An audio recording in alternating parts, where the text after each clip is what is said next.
Okay, let's continue where we left off and learn about bounding boxes on images tagged in VOC format, which is Pascal VOC, with a function we call drawBoxes VOC. Now let's examine this function step by step and explain why we do this operation. First, let's look at the parameters of the function. The first one is image path. It specifies the file path of the image to be processed.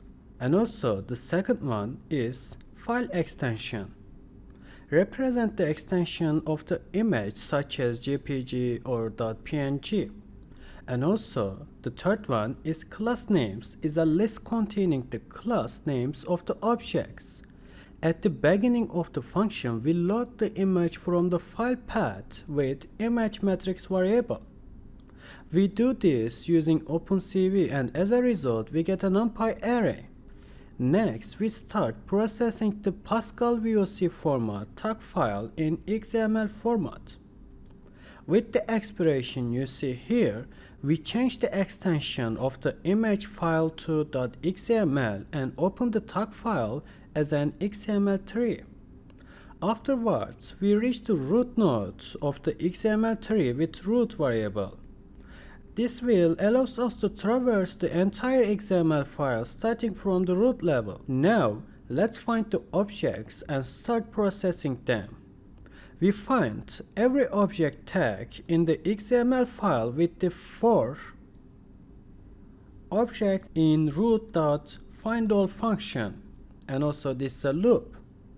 In Pascal VOC format, each object is defined under the object tag. For each object, let's first obtain the class name. With the expiration class name variable, so not like class names, just class name, we get the class name of the object. This class name is located inside the name tag in the XML file. Then we find the index of the class name in the class names list with the expression class ID. This index will represent the class of the object. And also, to find the object's bounding box coordinates, we find the BNDBox tag with the BNDBox variable. This tag defines the boundaries of the object.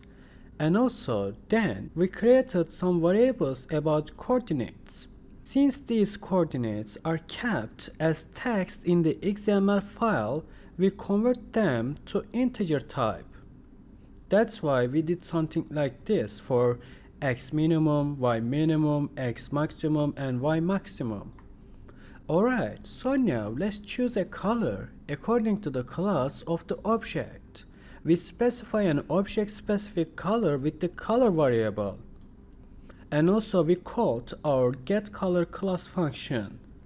As you already learned, this color is obtained using the class ID, and different colors are assigned for different classes. Now let's draw the bounding box. Using rectangle function, we draw a rectangle for the object using the corner coordinates we obtained. This rectangle will surround the object and mark the detected object on the image.